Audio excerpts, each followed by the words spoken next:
जय श्री राम, जय श्री महाकाल। साप्ताहिक मार्केट अपडेट में एक बार फिर आप सबका बहुत बहुत स्वागत है। और पिछले हफ्ते एक हमने जून मंथ के लिए कुछ प्रिडिक्शंस किए थे। प्रिडिक्शंस तो क्या बोलेंगे, बेसिकली ये एक एनालिसिस था जहां पर हमें पता था कुछ इवेंट्स होने वाले मार्केट में, राइट। और वो इवेंट्स में तीन इवेंट्स हैं बेसिकली। सबसे पहली चीज़, एक तो हमें कोविड को देखना बहुत ज़रूरी है। कोविड के नंबर्स, बहुत ज़्यादा फर्क नहीं पड़ने वाला है कोविड से, बट फिर भी नंबर्स एक बार हमें ट्रैक रखने चाहिए। दूसरा था आरबीआई की क्रेडिट पॉलिसी जो कि आ गई, और आरबीआई की क्रेडिट पॉलिसी में जो उम्मीद थी उससे थोड़ा बेहतर हुआ है, कम, कोई डाउट नहीं है उसमें। और तीसरी चीज़ जो अभी होने वाली है, that will be next week के बाद, मतलब अगले साप्ताहिक मार्केट अपडेट के बाद ही होने वाला है वो है कि अमेरिका का फेड मीटिंग, मतलब अमेरिका की आरबीआई की सेटअप। तो इफेक्टिवली जो इंडिया की 0.25% की उम्मीद थी रेट कट की, उससे ज़्यादा हुआ है 0.5। अगर मैं प्रैक्टिकली बात करूं, अगर जिस हिसाब से मार्केट चल रहा है उस हिसाब से बात करूं, तो गवर्नमेंट ने हमारे पास, आरबीआई ने हमारे पास लिक्विडिटी बढ़ाने की बात तो कर दी है और अच्छी खासी लिक्विडिटी बढ़ भी गई है, ठीक है। कॉरपोरेट्स के लिए और बैंकिंग के सेक्टर के लिए बहुत बढ़िया है, क्योंकि 100 बेसिस पॉइंट से इन्होंने अपना सीआरआर का भी जो रेट है वो कम किया है। तो सीआरआर अगर आपने कम कर दिया तो आप ऑटोमेटिकली चाह रहे हो कि मार्केट में लिक्विडिटी बढ़े, और at the and stock market का गेम, पूरा मार्केट का गेम लिक्विडिटी के ऊपर ही चलता है। तो वो उस हिसाब से मैं देखूँ तो that is a positive point. अगर 0.25% अगर बढ़ाते तो और मेरे को लगता है कि मार्केट बूम हो जाता है, क्योंकि 0.25% प्लस साथ ही साथ सीआरआर के 100 basis point would have been the idealistic situation. 0.5% से हुआ ये है कि वर्ल्ड में जो बॉन्ड यील्ड्स हैं उसका इम्पैक्ट हमारे कंट्री पे भी पड़ेगा। बहुत ज़्यादा टेक्निकल हो जाएगा, उसके ऊपर हम नहीं जाते, बट ठीक है। अच्छा ये हुआ है इस हिसाब से, अगर मार्केट के हिसाब से बात करें, मार्केट बढ़िया भी चला है, 25,000 के आजू बाजू चल रहा है, which is again a good point, positive point. रही बात, एक और पॉइंट बहुत बढ़िया बोला आरबीआई के गवर्नर साहब ने कि इन्फ्लेशन की जो इनकी प्रिडिक्शन है वो सेम है, मतलब इन्फ्लेशन बहुत ज़्यादा बढ़ने की उम्मीद नहीं है। और अगर इन्फ्लेशन बहुत ज़्यादा बढ़ नहीं रहा है तो that is a positive sign, ये ध्यान रखिएगा, that is a positive sign. ये अलग बात है, एक बहुत लॉजिकल बात समझो। अगर मार्केट में लिक्विडिटी बढ़ेगी तो लिक्विडिटी बढ़ने के बाद में होगा ये कि लोग अपने प्रोडक्ट्स डिमांड ज़्यादा करेंगे, डिमांड ज़्यादा होगी तो चीज़ों की प्राइजेस बढ़ेगी, और आगे ना पीछे जाके इन्फ्लेशन बढ़ेगा। तो जब इन्फ्लेशन बढ़ेगा तो रेट कट भी होगा, सॉरी, रेट भी इंक्रीज होगा। तो ये ध्यान रखना, ये साइकिल होता है अपनी इकोनॉमी का। जब लिक्विडिटी की ज़रूरत पड़े रेट कट गिरा कर दो, अगर लिक्विडिटी की ज़रूरत नहीं है, बहुत ज़्यादा इन्फ्लेशन बढ़ रहा है, तो रेट को बढ़ा दो। ये लॉजिकल सिचुएशन होती है। रही बात, एक बहुत बढ़िया खबर है जीआरएसई के लिए, और जीआरएसई के अलावा और भी डिफेंस कंपनीज के लिए कुछ बढ़िया 22,650 करोड़ का बढ़िया ऑर्डर का चल रहा है, और वो एमओयू साइन हुआ है स्वीडन के साथ और डेनमार्क के साथ। बढ़िया है, बहुत बढ़िया है, अच्छा है, कोई डाउट नहीं है, बढ़िया चीज़ें चल रही है अपनी कंट्री में, बढ़िया चल रहा है। देखो यार, उसमें जब नेगेटिव नहीं है तो नहीं है, ठीक है। पर पर ये पर थोड़ा खतरनाक हो जाता है एट टाइम्स, क्योंकि पर जब आ गया एंड में तो पर ये बात अगर आप देखोगे चार्ट वाइज, तो चार्ट वाइज नियर टू जो भी हम पोर्टफोलियो के ऊपर बात करते हैं, जो भी हम साप्ताहिक मार्केट अपडेट में जिन जिन कंपनीज के ऊपर बात करते हैं, वो अपने रेजिस्टेंस लेवल पे हैं। तो अब आपको ये चीज़ समझ में आनी चाहिए कि निफ्टी सबसे पहले 25,000 के ऊपर जब चाहिए, तब एक नया फ्रेश बुल रन आ सकता है, which can lead to 26,200 again, ठीक है। मतलब निफ्टी को एक बार 25,250, मोटा माटी 25,300 को क्रॉस करना है, तो जाके फाइनली हम लोग एक बार वापस 26,200 को टच कर सकते हैं। अब लेट्स सी किस हिसाब से वो चलेगा, ठीक है। एक तो वो चीज़ हो गई। दूसरी चीज़, बैंक निफ्टी 57,000 को टच करते हुए दिख रहा है इस हफ्ते। अगर वो होता है और निफ्टी 25,300 के ऊपर जाएगा तो बैंक निफ्टी फिर रॉकेट बन सकता है, और साथ ही साथ हम लोग नई लाइफ हाई पे जा सकते हैं। इस हफ्ते जो आपको मैं स्टॉक्स के बारे में, जो नॉर्मली हम लोग स्टॉप लॉसेस के ऊपर बात करते हैं, इस बार majority of the stocks will come at the resistance level. तो मेजॉरिटी आपको ये सुनने में आएगा कि ये वाली कंपनी इसके ऊपर जाएगी तो अब नया बुल रन आएगा, ये कंपनी इसके ऊपर गई तो ही उसका कुछ नया होगा, ये सब सुनने में आएगा, ध्यान रखिएगा। सबसे पहले हम बात करते हैं रिलायंस और ओएनजीसी से, क्योंकि ऑयल एंड गैस में हम लोग रिलायंस और ओएनजीसी को नॉर्मली ध्यान रखते हैं। अब जब तक 1450 के ऊपर नहीं जाता तब तक फ्रेश बुल रन नहीं है। दूसरी चीज़, ओएनजीसी में जब तक 250 के ऊपर नहीं जाएगा तब तक वो नया बुल नहीं आएगा, ठीक है। SBI बैंकिंग सेक्टर की बात करूँ, बैंकिंग सेक्टर मेरे को कंपेरेटिवली थोड़ा सा ज़्यादा पॉजिटिव दिख रहा है, जबकि मेरे पोर्टफोलियो का हिस्सा बैंकिंग सेक्टर नॉर्मली नहीं होता है।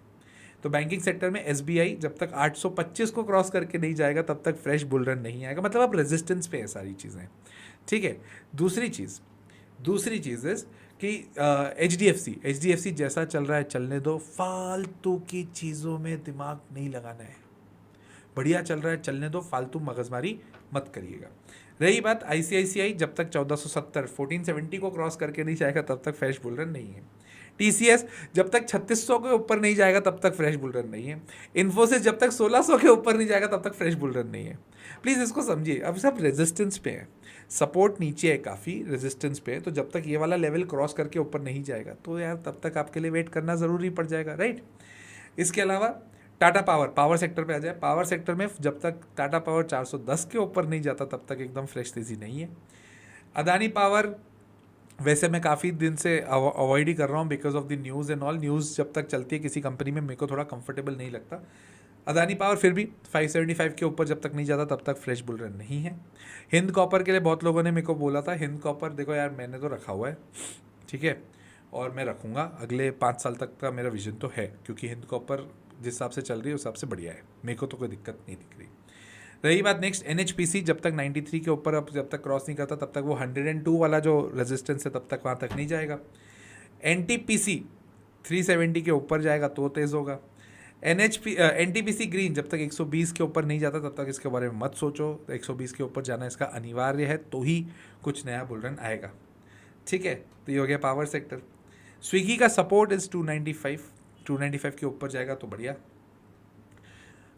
जोमेटो 195 का सपोर्ट है, ठीक है। अब यहाँ पे सपोर्ट आया है, अभी तक हम बोल रहे थे इसके ऊपर। NBCC बहुत लोगों के कमेंटेड कंपनी थी, मैंने इसके ऊपर एक यूट्यूब वीडियो पूरा डाला है, तो अगर आपको चाहिए डिटेल एनालिसिस उधर भी आप देख सकते हो बिंदास, ठीक है।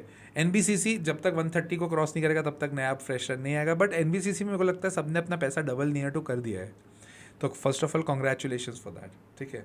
NMDC 73.5 has to be crossed, और बहुत क्रिटिकल लेवल है वो, 73.5 को क्रॉस करना ज़रूरी है। CDSL जैसा चल रहा है चलने दो, मत दिमाग लगाओ, 2000 तक ये पहुंच सकता है। अगर आपको ऐसा डर लगता है तो CDSL में अपना स्टॉप लॉस थोड़ा थोड़ा ऊपर ट्रेल करते चलो, ऊपर थोड़ा लगाते चलो। IEX 200 के ऊपर चलेगा, भागेगा, ठीक है। जियो फाइनेंशियल्स 300 के ऊपर जब तक नहीं जाता तब तक अब थोड़ा हो सकती है यहाँ पे रुकावट आए, थोड़ा रुक सकता है, ठीक है।